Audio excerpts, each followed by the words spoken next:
Olá, amigos e amigas. A minha primeira fala de hoje, além de dar as boas-vindas a todos, é claro, é de parabéns ao Centro de Mídias. Eu não sei se todos estão sabendo, mas o Centro de Mídias recebeu uma premiação internacional, acho que anteontem, agora, esses dias, né? O BID, que é o Banco Interamericano de Desenvolvimento, tem uma premiação chamada Governarte, que é a arte de governar bem. E o Centro de Mídias foi considerado uma das mais inovadoras e importantes ações de governo na América Latina e Caribe. E o secretário entregou uma placa linda, BID, o secretário foi entregar com uma frase que eu faço questão de repetir aqui, que está escrita na placa, não é? Quando o sonho é coletivo... Não, desculpa, vou ler para não errar. Quando o sonho é construído no coletivo, deixa de ser sonho e passa a ser Centro de Mídias. Achei genial e parabéns a toda a equipe. Com a pandemia, todo mundo foi à luta para ver como fazer chegar aos alunos não só conhecimentos, mas apoio, suporte, acolhimento. E o Centro de Mídias foi uma inovação absolutamente fantástica, mas que só deu certo porque, além da equipe técnica de primeira, teve a rede toda, professores, diretores, supervisores, coordenadores pedagógicos que se engajaram nesse empreendimento. Portanto, meus parabéns. Mas temos uma segunda boa notícia hoje.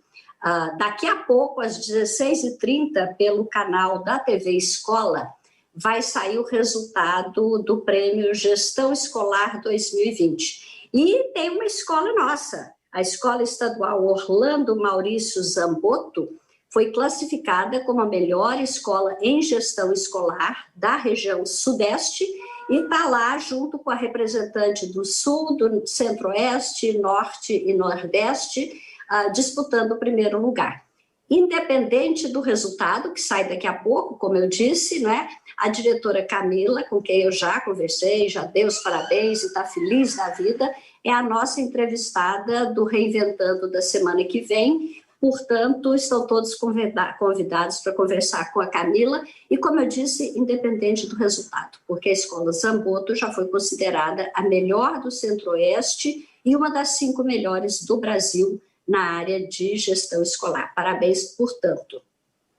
E a terceira boa notícia é que eu hoje vou conversar com uma pessoa por quem eu tenho a maior admiração, respeito e carinho, que é a jornalista, especialista em educação, Ana Penedo.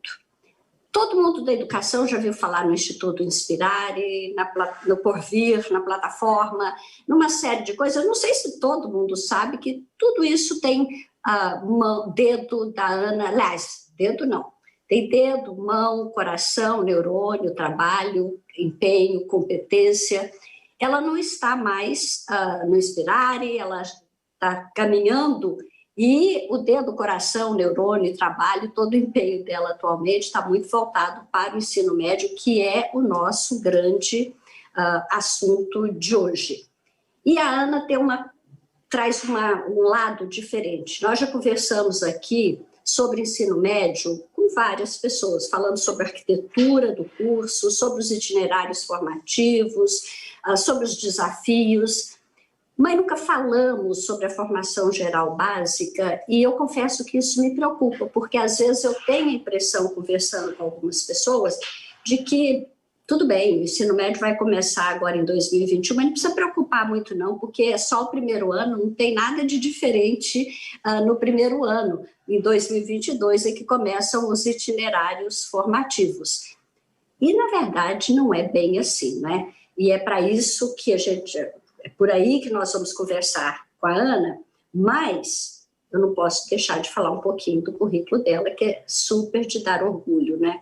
Jornalista formada pela Federal da Bahia, tem uma especialização feita na Universidade de Colômbia, outra especialização feita na Federal da Bahia. Eu vou até ler, porque olha aqui, a Ana fez especialização em Direitos Humanos pela Universidade de Colômbia. Não custa lembrar que hoje é o Dia Internacional dos Direitos Humanos. Isso merecia uma outra live, um outro assunto, porque não sei se a gente tem muito o que comemorar nesse Dia Internacional de Direitos Humanos. Ela fez uma especialização também em Gestão Social para o Desenvolvimento.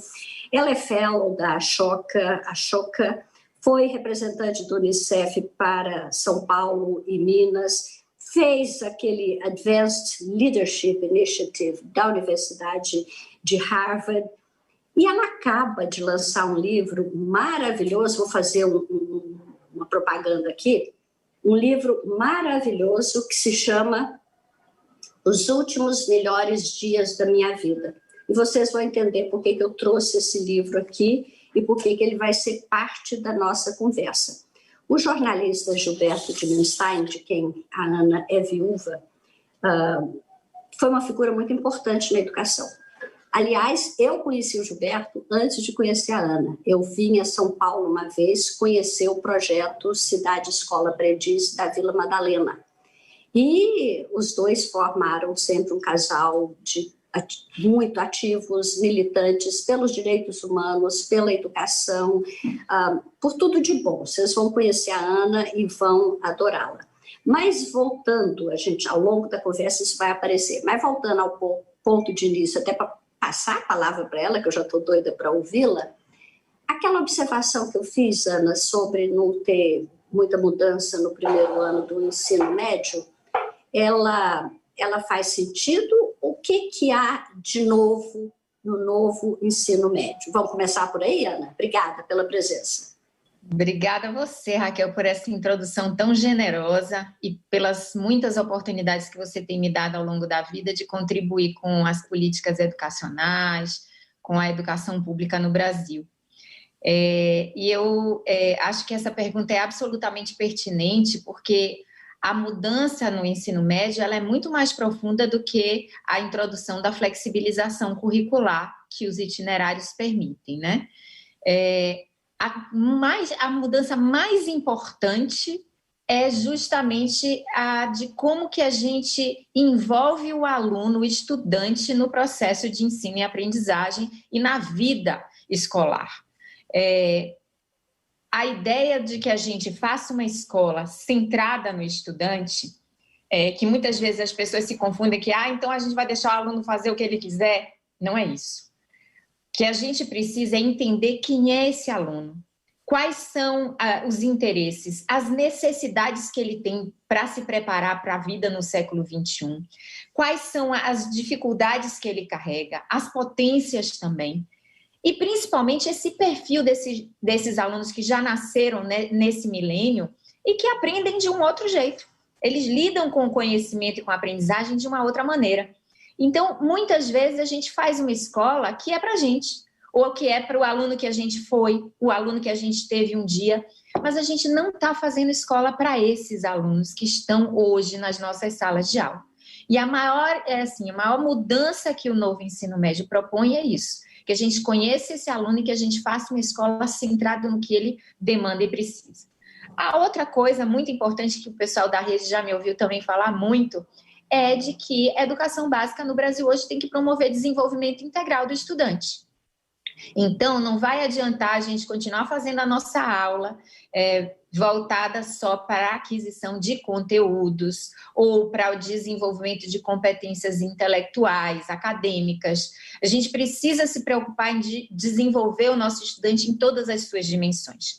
Social, emocional, cultural, física e também, obviamente, a intelectual. Isso significa que todo o nosso planejamento docente e o planejamento da gestão escolar precisa ter isso em conta, de que as atividades propostas pela escola e as práticas pedagógicas têm que trabalhar todas essas dimensões. Isso significa que na hora que a gente começar a trabalhar, por exemplo, a lógica matemática, a gente tem que, com isso, trabalhar, por exemplo, como usar dados para tomar decisões, como que a gente, trabalhando linguagem, como é que a gente vai aprender não só a se expressar em multimídias, multilinguagens, multiplataformas, né? O tal do multiletramento que a gente fala, mas como que a gente vai aprender a ouvir melhor, a dialogar, a construir conhecimentos juntos e sentidos comuns junto com outras pessoas à nossa volta. Enfim, tem uma série de coisas aí que o uso de tecnologia tem que perpassar todas as nossas atividades, porque a tecnologia hoje perpassa todas as áreas, todos os setores e todas as atividades sociais e humanas. Então, assim, Raquel, eu diria para você que, além de tudo isso, está claro que a gente tem que pensar as nossas atividades pedagógicas considerando o protagonismo do aluno. A gente vê aí que o novo ensino médio traz muito isso, né? O aluno como um ser ativo, um agente que transforma, e ele é agente do seu próprio processo de aprendizagem. Né? Ele não é um ser passivo que fica esperando tudo acontecer. Ele tem que interagir com o conhecimento, ele tem que produzir conhecimento, questionar o conhecimento, propor soluções para os problemas, né? Usando o conhecimento, propondo soluções para mudar o mundo. Esse tipo de coisa aí que é muito importante que os professores, mesmo da formação geral básica, considerem nas suas atividades, com metodologias ativas, que é outra coisa que também o novo ensino médio traz com muita força. Né? Esses alunos aprendem muito mais com a mão na massa, de uma maneira prática, criando, propondo, interagindo, do que simplesmente escutando. Né? Então, só para dar um panorama geral, isso modifica muito a maneira como a gente hoje faz escola, não é? Modifica tudo. Na verdade, a gente vem falando desde sempre em colocar o aluno no centro do processo, mas a gente nunca viveu isso de fato. A gente fala mais da boca para fora do que, de fato, vivencia isso na escola. E você falou uma coisa importante, a gente precisa ouvir mais o aluno. Eu faço meditação todo dia e eu tenho muita coisa de meditação com a Oprah Winfrey e o Deepak Chopra. E a Oprah falou uma coisa interessante esses dias, numa dessas sessões que eu estava fazendo. Ela falou, olha, dizem que as 3 palavras mais importantes do mundo são I love you, eu te amo.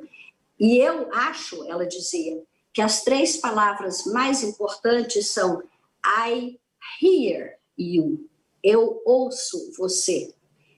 O que é esse ouvir de fato o outro, Ana?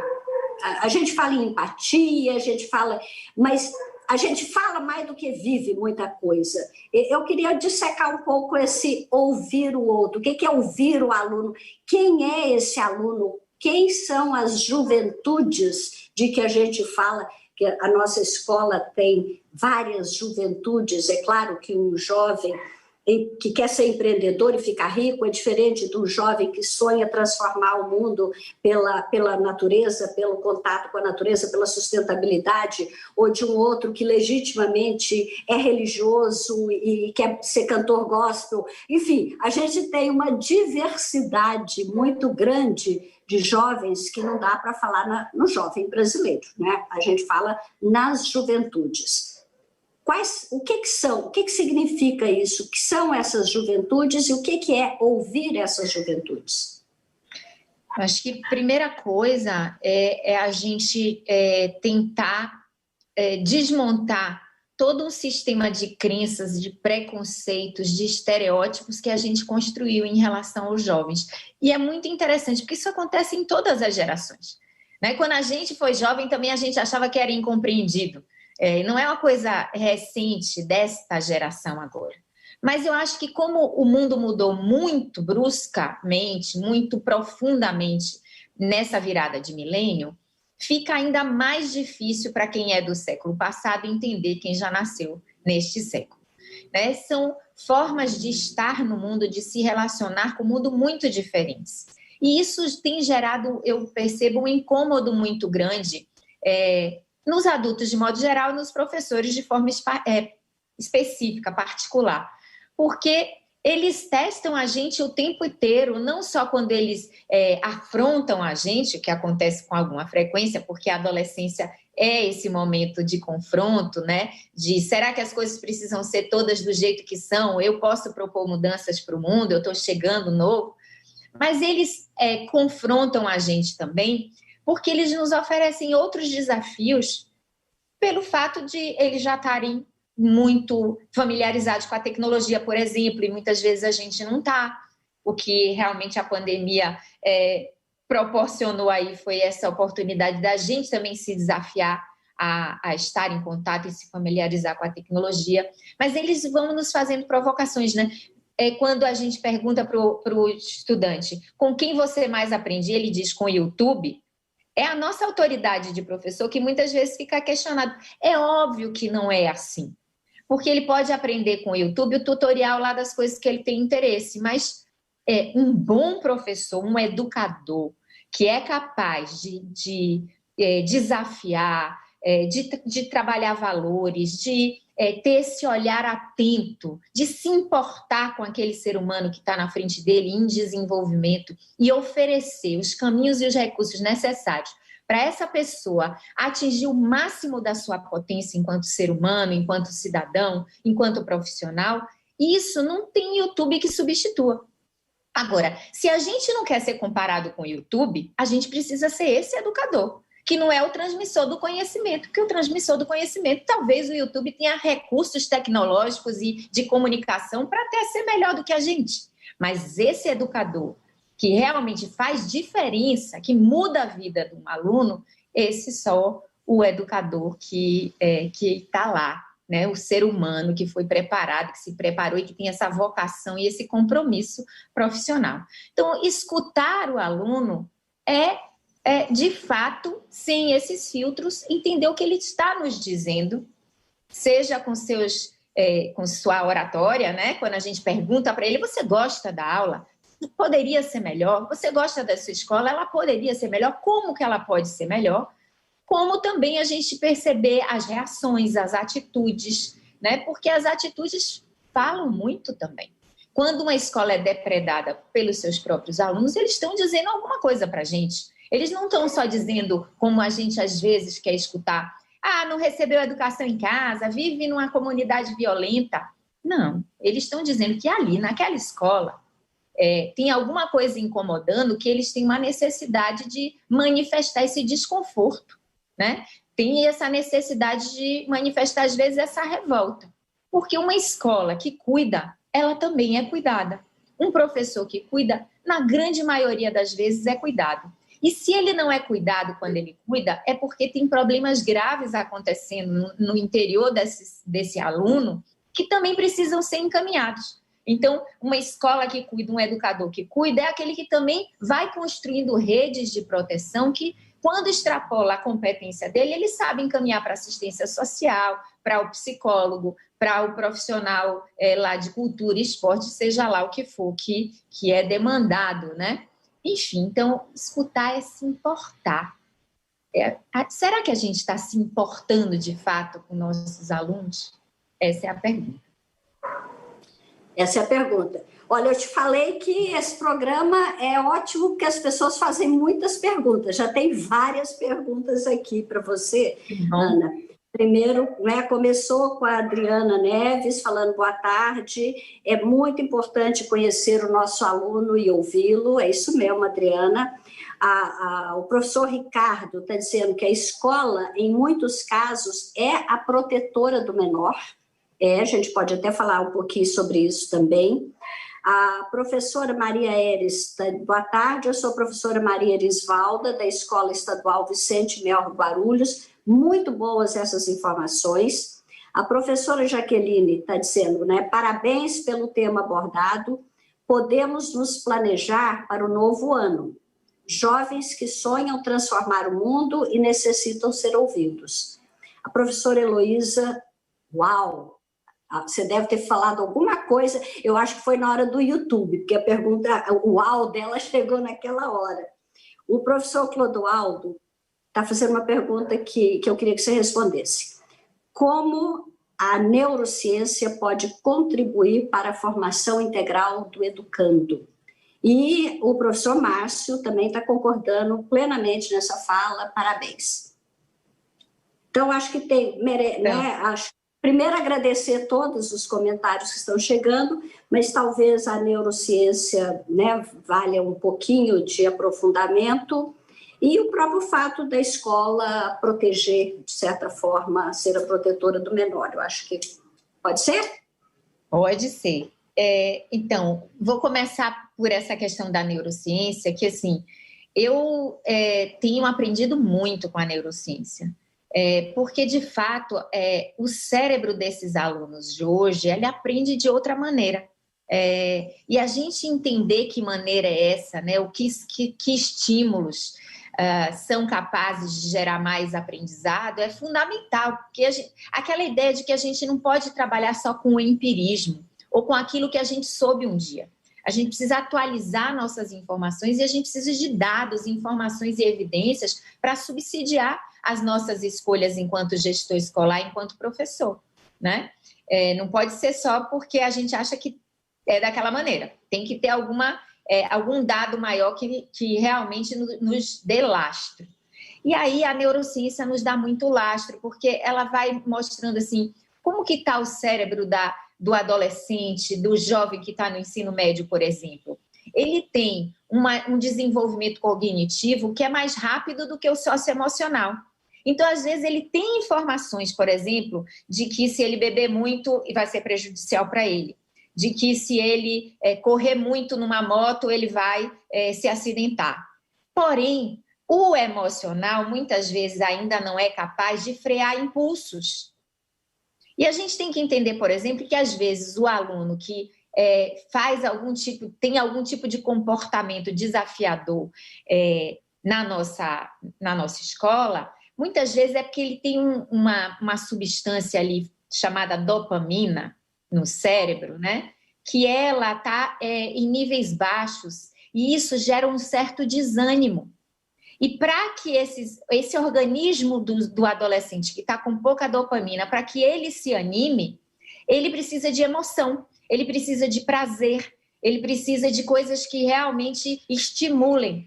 Daí, às vezes, ele se colocar em situações de risco, daí, às vezes, ele testar coisas que desafiam ele. Então, a gente também precisa oferecer essa oportunidade de desafio, claro, um desafio calculado, para que ele se anime a seguir, né, a superar obstáculos, a ser mais do que ele já é, e, ao mesmo tempo, o prazer. O prazer gera esse contentamento que a dopamina inibe. E o prazer não é, muitas vezes as pessoas ficam dizendo, então agora vamos fazer aqui um parque de diversões na nossa escola. Não, a gente pode aprender com prazer. Eu me lembro um exemplo muito claro, assim, numa escola que eu fui, que é uma escola de Salvador, de onde eu venho, né? Que a diretora falava assim, olha, chega na época da consciência negra, né, a semana da consciência negra, esses meninos passam a noite, viram a noite aqui na escola, produzindo coisas para a feira, para a festa, para o evento, estudam. Por que eles não agem assim na hora da prova? Porque eles precisam desse estímulo, desse prazer, de ver sentido no aprendizado e naquilo que eles estão fazendo na escola. Sem isso, até a gente se desanima, né? E aí a gente tem visto que essa geração que vem sendo ameaçada por muitas incertezas, muita volatilidade no mundo, eles estão ficando deprimidos, desanimados, ansiosos, e isso tem gerado uma série de problemas para a vida dessas juventudes, e que muitas vezes, se a escola conseguir oferecer um ambiente acolhedor, um ambiente prazeroso, desafiador, que reconheça os talentos mais do que aponte as deficiências desses meninos e meninas, a gente pode ajudá-los a superar até essa questão que tem sido tão marcante, né, nos nossos alunos hoje, que a gente tem visto, eles se automutilando, eles precisando de remédio para curar depressão, e tão jovens, né, tão sem perspectiva. A escola é o espaço da criação da perspectiva, da oportunidade, é o estímulo. E aí eu acho que é por isso que a gente fala tanto de projeto de vida, né, Raquel? Por isso que a gente precisa tanto de um projeto de vida para chamar de meu, né? E a gente vai entrar nessa discussão do projeto de vida. Mas eu queria não terminar ainda essa coisa da dopamina e do prazer que você trouxe, porque isso é muito importante. Há muitas pesquisas, né, que mostram que aprender aumenta a dopamina e gera prazer. Então, e não é só na consciência negra você participar porque você tem prazer. Aprender, você está com um desafio intelectual pela frente. Quando você consegue ultrapassar as barreiras e internalizar e aprender aquilo que você está querendo, a sensação de prazer é grande. Comprovadamente, aprender gera prazer quase que na mesma escala que sexo e droga, por exemplo. Então, é por isso que a gente tem que ter esse cuidado com a escola de criar as condições, comunidades, estímulo de aprendizagem, porque isso faz muito bem para a criança. Nós tivemos, o jovem, nós tivemos há pouco tempo a hackathon, feira de ciências, feira de robótica, eu participei do júri, e é maravilhoso você ver o entusiasmo dos vencedores, porque eles conquistaram um conhecimento, realizaram um projeto que se propuseram a realizar. Agora, essa coisa toda, né, é muito movida pelo projeto de vida. E aí eu queria entrar na ideia do projeto de vida, porque a gente quer fazer o projeto de vida da melhor forma possível, a gente quer orientar. A gente tem falado em projeto de vida do aluno, existe um projeto de vida do professor, Ana, e eu tenho falado, às vezes, na parte de desenvolvimento profissional, mas como é que você vê essa questão do projeto de vida, do propósito na vida? Daqui a pouco eu vou ler mais pergunta, mas vamos lá. Eu acho que essa pergunta é muito pertinente, eu diria que também está no cerne das mudanças propostas para o novo ensino médio. Primeiro, que a gente seja capaz de ajudar esse jovem a encontrar o seu propósito na vida. A gente sabe que a maioria dos nossos alunos tem que lidar com uma série de obstáculos, uma série de dificuldades, de desafios a serem transpostos, desafios culturais, desafios sociais, econômicos, violência, enfim. Às vezes a gente até, por compaixão ali, sofre muito com o sofrimento dos nossos alunos. Agora, como é que eles podem lidar com tudo isso de uma maneira positiva? Se eles veem perspectiva, se eles têm uma luz no fim do túnel, se eles têm desejos, vocações, vontades, esse é o maior caminho para a superação. E esses desejos, vontades, não podem ser também muito abstratos. Eu quero ser jogador de futebol, né? Eu quero fazer um curso no exterior. Tem que ser sonhos que se materializem em objetivos claros e em passos concretos que eles precisam dar para alcançá-los. Então, ajudar o aluno não só ter essa perspectiva de o que eu quero na minha vida, inclusive presente, mas futura, pós-ensino médio. O que eu quero para a minha vida pessoal? Né? Que espécie de ser humano eu quero ser? Que valores eu quero cultivar? Que estilo de vida eu escolho para mim? Ao mesmo tempo, qual é a minha opção profissional? Que contribuição, o que eu quero produzir, gerar para o mundo em termos da minha força de trabalho? Então, muito falando mais de realização profissional do que simplesmente da escolha de uma profissão ou de uma carreira. E essa questão também do envolvimento cidadão, né? Que cidadão é esse que eu quero ser? Que espaços eu quero ocupar na vida pública? E aí, ajudá-los a desenvolver resiliência, determinação, capacidade de tomar decisão, de ter flexibilidade para fazer ajuste quando a coisa não acontece exatamente como a gente planejou. Tudo isso são competências importantes de serem desenvolvidas no ensino médio. Agora, ela não serve só para o aluno, ela é fundamental para qualquer ser humano, porque nós todos enfrentamos dificuldades e desafios. Um professor de escola pública enfrenta muitos desafios no seu dia a dia e muitas vezes eu sei que tem vontade de desistir. E o que é que os faz não desistir? É ter um propósito, né? É ter um propósito claro de entender por que eu escolhi essa profissão e como que eu, sendo professor, posso transformar a vida dos meus alunos e, consequentemente, transformar o mundo.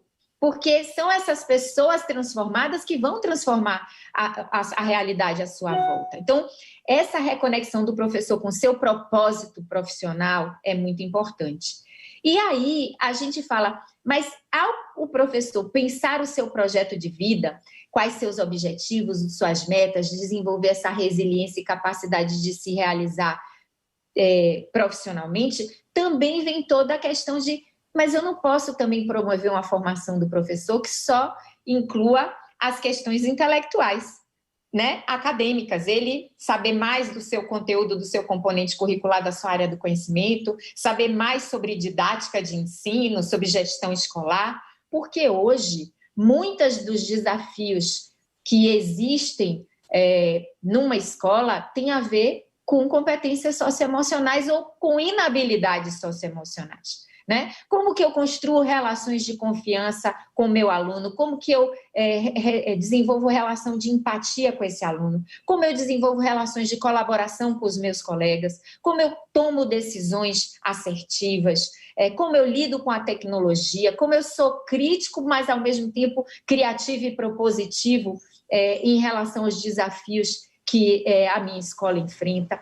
Então, tudo isso demanda, Raquel, que o professor também, ao olhar para o seu projeto de vida e ao olhar, por exemplo, para o novo ensino médio, identifique que competências eu já tenho para operar nesse novo ensino médio, para fazer isso ser implementado na ponta, lá na minha escola, e quais as competências que eu ainda preciso desenvolver, e competências em todos esses níveis de repertório, de socioemocionais, de atitudes, de valores, e esse professor poder desenvolver, né, poder elaborar um plano de desenvolvimento pessoal e profissional que o permita tanto realizar os seus objetivos quanto contribuir de forma muito efetiva para a realização desse novo ensino médio que vai transformar a vida dos seus estudantes. Olha, Ana, o professor Clodoaldo está perguntando quais são as bases para a formação integral dos estudantes. A professora Isabel está dizendo que a escola sofre os reflexos dessas desigualdades. A professora Edna está dizendo, vocês estão de parabéns. Obrigada, Edna. E a Jaqueline, maravilhosa palestra, não perco um programa. Obrigada, Jaqueline. A professora Isabel está dizendo que precisamos de situações de aprendizagem que ativem as sinapses nos alunos. E a Karine está dizendo que essa pandemia deixou não só os alunos deprimidos, mas os professores também. E a Karine também está dizendo, e você participou do Projeto Inova, que o Projeto Inova não foi entendido pelos alunos. Não bastando, e a professora Isabel, não bastando somente oportunizar ações pedagógicas que estimulem ao máximo as sinapses dos alunos. Eu vou deixar mais algumas perguntas para ler depois, porque eu não quero finalizar ainda essa questão do projeto de vida de alunos e professores e do propósito, Ana. Eu não sei se eu vou invadir um pouco a sua vida privada, mas eu acho que não, porque você tem falado disso. Você está no luto recente, mas acaba de publicar um livro que eu falo que é uma história de uma morte, que na verdade é uma bela história de vida. E ao longo do livro você fala que o que sustentou muito o Gilberto foi o propósito que ele tinha na vida. Isso está muito relacionado ao projeto de vida. Eu queria que você contasse um pouquinho dessa experiência, da sua vivência, da sua convivência com o amor da sua vida, que você sabia que ia morrer, ele sabia que ia morrer, e vocês enfrentaram isso de uma forma maravilhosa, que tem a ver com socioemocional, com neurolinguística, com muito amor propósito de vida, de tudo isso que a gente está falando. Eu acho que você tem sido exemplo de tudo isso que a gente quer desenvolver em nós, nas nossas escolas, nos nossos alunos. Eu queria te ouvir um pouquinho sobre isso, se você não importar. Você está sem som. Pronto. Não me importo de jeito nenhum. Tem uma obra aqui do lado, eu estou tentando não atrapalhar muito aqui a nossa conversa com os barulhos, mas é um tema delicado, né? Mas eu dizer para vocês, tudo que eu mais busquei na minha vida sempre foi coerência. Acho que as pessoas dessa rede me acompanham há algum tempo, a gente interage há algum tempo, acho que a minha busca sempre foi pela coerência. Então, quando eu falo de desenvolvimento integral, isso significa que eu, ao longo da minha vida inteira, busquei me desenvolver plenamente, né? Que eu nunca investi somente no meu intelecto, eu sempre busquei harmonizar todas essas minhas dimensões, porque eu sei que isso faz muita diferença na minha vida e na vida daqueles que convivem comigo. Eu também sempre trabalhei muito fortemente na busca de um projeto de vida. Eu me lembro, aos 11 anos, eu no ônibus escolar, indo para a escola e pensando que eu era muito tímida, muito recolhida, assim, tinha muita vergonha. E eu dizendo, mas eu tinha 11 anos, mas eu não posso ficar me escondendo atrás dessa timidez, porque a gente tem uma vida que a gente saiba e a gente precisa fazer com que ela valha a pena. Então, eu fui muito atrás de superar essas minhas dificuldades para ser a pessoa expansiva, que ocupa espaços hoje, né? E esses espaços, sempre o que me motivou a ocupar esses espaços era essa causa, ter uma causa. E a causa da educação, primeiro foi a causa da desigualdade, da injustiça social, foi o que primeiro me moveu, daí os direitos humanos, e aí a educação entra como a alavanca, eu acho, para tudo isso, né? Para a gente garantir direitos e para a gente transformar as injustiças. E nesse meu percurso eu encontrei com Gilberto de Menstein, que ele é jornalista como eu, mas era mais velho, então eu ainda era estudante e ele já era um jornalista proeminente, que cobria temas da sociedade, que cobria temas comunitários, sempre para revelar as mazelas, mas para propor soluções. E a gente, felizmente, os nossos caminhos se cruzaram e tornaram a nossa força ainda maior para fazer as mudanças acontecerem. Todo dia que ele chegava em casa à noite, ele virava para mim e perguntava, e aí, o que você conquistou hoje?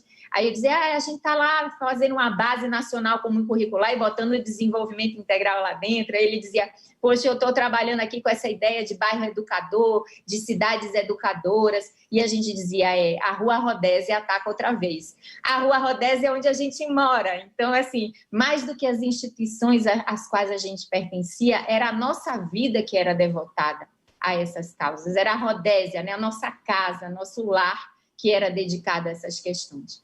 E aí, quando o Gilberto foi detectado, né, diagnosticado com um câncer muito letal, que é o câncer de pâncreas, ele nunca se desesperou, ele nunca se revoltou, porque ele dizia, poxa, mas tudo na minha vida valeu a pena, minha vida foi dedicada ao outro, foi dedicada ao mundo, eu consegui fazer muitas coisas, ele era muito afobado, muito ansioso, parecia que sabia que ia morrer cedo, porque era muito apressado de fazer tudo acontecer, mas ele foi embora satisfeito, em paz consigo mesmo, porque ele tinha sido coerente com a sua missão, ele tinha feito cada dia dele valer a pena.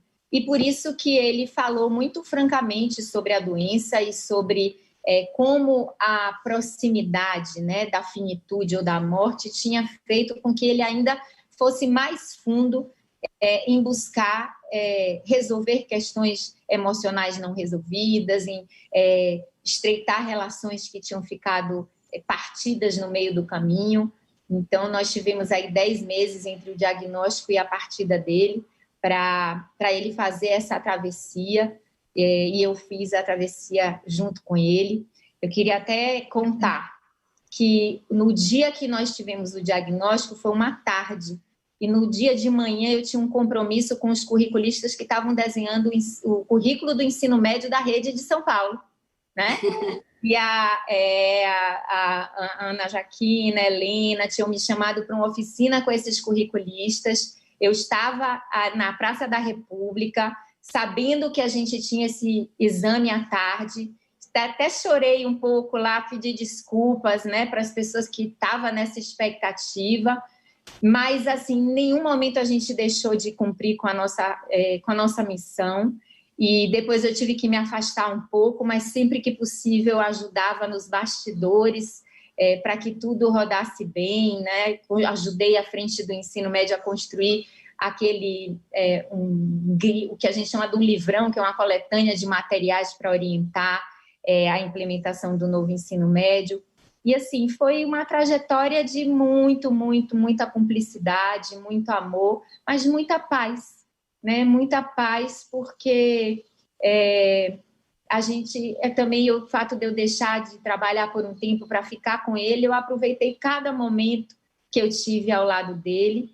E ele deu uma entrevista para a Folha de São Paulo no fim do ano passado. Essa entrevista gerou tanta repercussão que houve o convite para a gente escrever o livro, e aí Gilberto ia falando, né, eu gravando os depoimentos dele sobre tudo que ele sentia, que ele vivia, e depois que ele se foi, eu me tranquei lá num chalezinho no meio do mato e organizei aqueles relatos todos, né, no livro, né, os últimos melhores dias da minha vida, em que ele diz que foram os melhores. Não que ele não tivesse tido outros bons dias, mas foram bons dias numa situação de normalidade, e ele conseguiu transformar dias tão difíceis nos melhores da vida dele, porque ele teve esse olhar e essa disposição que o permitiram realmente viver essa experiência de uma outra maneira. E eu acho que tem aqui um monte de reflexões, né? Não como você falou sobre a morte, mas sobre o que a gente faz antes que ela aconteça, né? Sobre a vida. Olha, muito lindo. A professora Heloíse mandou emojis chorando aqui, tá muito lindo, né? A Adriana está dizendo que está sem palavras. A professora Sandra Mari concorda que o Gilberto, sim, ele era incrível. A Adriana está dizendo que delícia ouvir isso, excelentes reflexões. Muito lindo esse testemunho. Nossa, que coração apertado para falar. Mas a gente tem pergunta. Nossa, que honra, né? Uma pessoa inteligente e iluminada. Que pessoa incrível. E aí, muitos elogios, Ana. Mas a gente tem algumas perguntas também objetivas, né? Por exemplo, o professor Ricardo está perguntando qual a intenção das políticas governamentais. Acho que se refere à questão do ensino médio. Você fala um pouquinho, depois talvez eu queira falar um pouquinho também. E a professora Marilena está perguntando como trabalhar individualidades na sala de 35 alunos em suas diversidades. Essa pergunta da Marilena, o próprio professor Edson respondeu mais embaixo, falando de autonomia, motivação, respeito. Mas então a gente podia discutir um pouquinho essas duas questões específicas, pode ser? Claro. Obrigada pelas perguntas. Obrigada também. Olha, as intenções. Eu acho que às vezes a gente fica procurando muito as intenções dos outros e seria bom a gente pensar quais são as nossas intenções, sabe?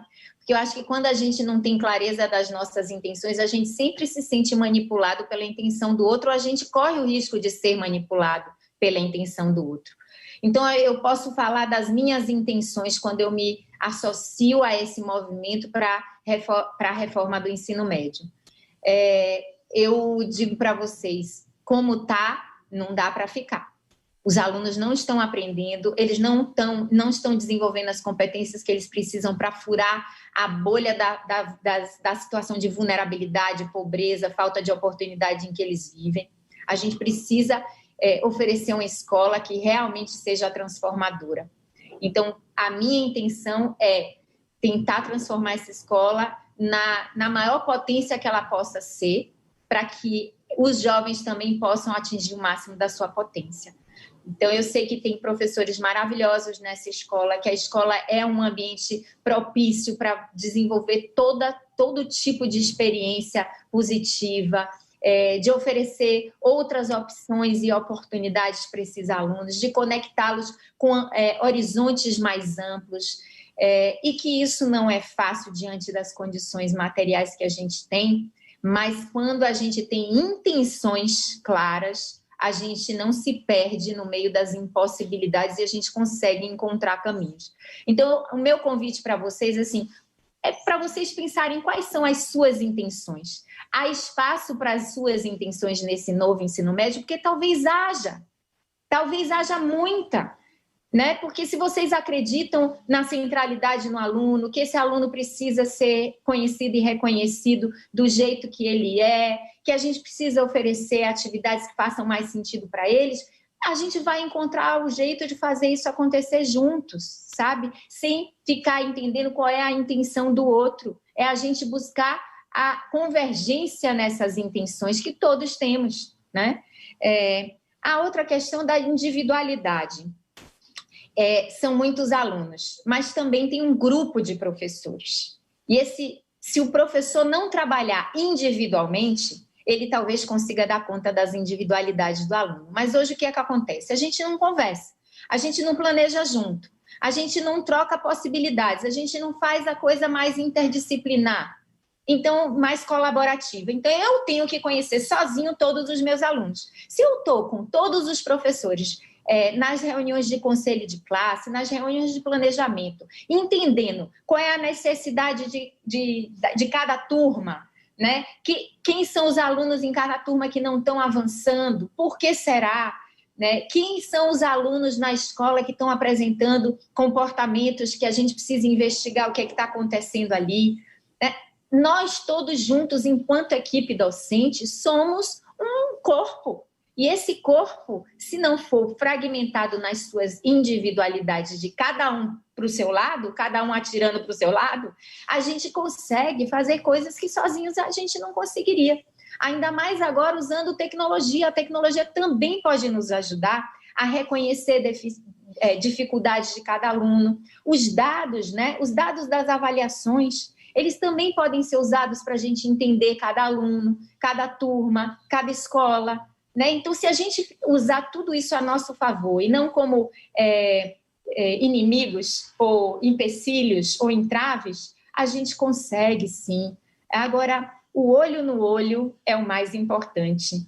Os alunos, quando a gente conversa com eles, o que eles mais pedem é um bom dia na porta, é se sentirem acolhidos, na sala de aula o professor não olhar somente para aquele que é o bom aluno, mas dar uma aula para todo mundo, se importar com aquele que está lá no fundo, né? Então, assim, não estigmatizar, não rotular, esse aqui é o bagunceiro, esse é o burro, esse é o que não presta atenção, avoado. Não, são seres humanos que têm suas dificuldades e têm suas potências também. Então, assim, esse olhar mais profundo para as pessoas e não para o número da caderneta, isso faz toda a diferença na vida desses alunos. E eu tenho certeza que vocês, quando lembram de um professor que fez diferença na vida de vocês, foi o professor que olhou no olho e que percebeu e que se importou com vocês. É assim que a gente faz diferença e que a gente trabalha um a um.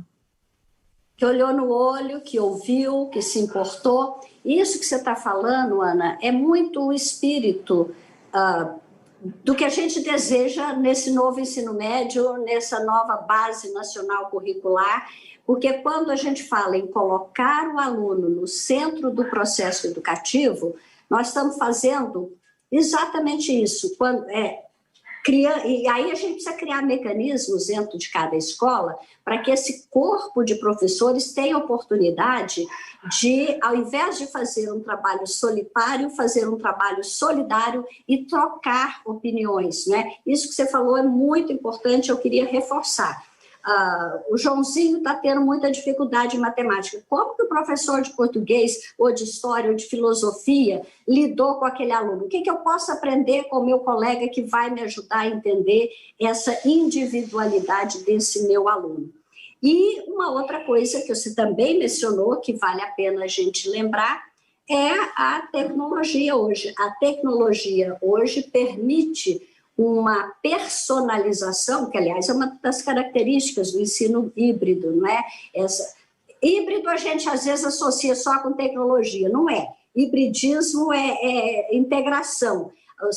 Quando a gente fala de ensino híbrido, são diferentes atividades e formas de metodologias na sala de aula, com tecnologia ou não, né? Então, esse foco no aluno como centro nos leva a criar essa cooperação que nos ajuda a entender as individualidades. Agora, tem mais pergunta aqui, a gente está caminhando já quase que para o final, mas tem muita pergunta, eu vou ler. Reflexões maravilhosas, obrigada, professora Ana Lúcia. A professora Isabel, o protagonista de todas as nossas ações, preocupações, dados concretos sobre se voltam, tudo isso se volta totalmente para os nossos alunos. A Elisângela está dizendo que nós devemos usar e abusar de uma das maiores características do ensino híbrido, que é a personificação do ensino. Olha, acabamos de falar a mesma coisa, Elisângela. Cada um é um. E a única coisa que temos de igual é o fato de sermos diferentes. Genial, Elisângela. A Andréia está dizendo a importância do alinhamento entre o corpo docente. A gente tem 5 minutos de programa ainda. Eu queria que você aprofundasse um pouquinho nisso que a gente está falando agora. Qual que é a característica, quais as características, qual é o perfil que a gente deseja nesse novo professor, dessa nova escola, desse novo ensino médio? A gente já deu várias dicas aqui, mas como é que você fecharia esse assunto do professor, das características e perfis dele? Olha, eu acho muito interessante, Raquel, que quando o Conselho Nacional de Educação ele reviu agora a matriz de competências docentes, principalmente para a formação continuada, eles trouxeram para as competências do professor as 10 competências gerais da Base Nacional Comum Curricular, que elas não são, mais uma vez, 10 competências para alunos, elas são 10 competências para você estar apto a lidar com os desafios da contemporaneidade do século XXI. E os professores também precisam estar aptos a lidar com isso, né? E aí é muito interessante, porque ele vai fazendo, a matriz docente vai fazendo essa correlação, né, de cada uma das 10 competências com a prática docente. Então, é o professor que no conhecimento, ele busca conhecimento, ele valoriza o conhecimento, ele compartilha esse prazer e apreço pelo conhecimento junto com seus alunos, ele sabe buscar conhecimento e ele ensina o seu aluno a buscar conhecimento. É um professor crítico, mas também criativo, ou seja, ele questiona, mas ele também propõe e se corresponsabiliza pelas soluções. É um professor que tem um amplo repertório, que busca, não só na própria educação, mas em outras áreas do conhecimento, aquilo que vai enriquecê-lo enquanto ser humano, né, enquanto um educador. É aquele que, na comunicação, sabe ouvir o seu aluno, sabe dialogar com o seu aluno e sabe, principalmente, construir, né, um entendimento entre os próprios agentes da comunidade escolar, sabe usar multiplataformas e muitas linguagens, sabe usar a tecnologia de uma maneira também propositiva, crítica, para se educar e também para educar o seu aluno. É um professor que trabalha o seu projeto de vida, que vai buscar o seu propósito e vai se desenvolver para alcançá-lo, para se realizar como pessoa profissional e cidadã.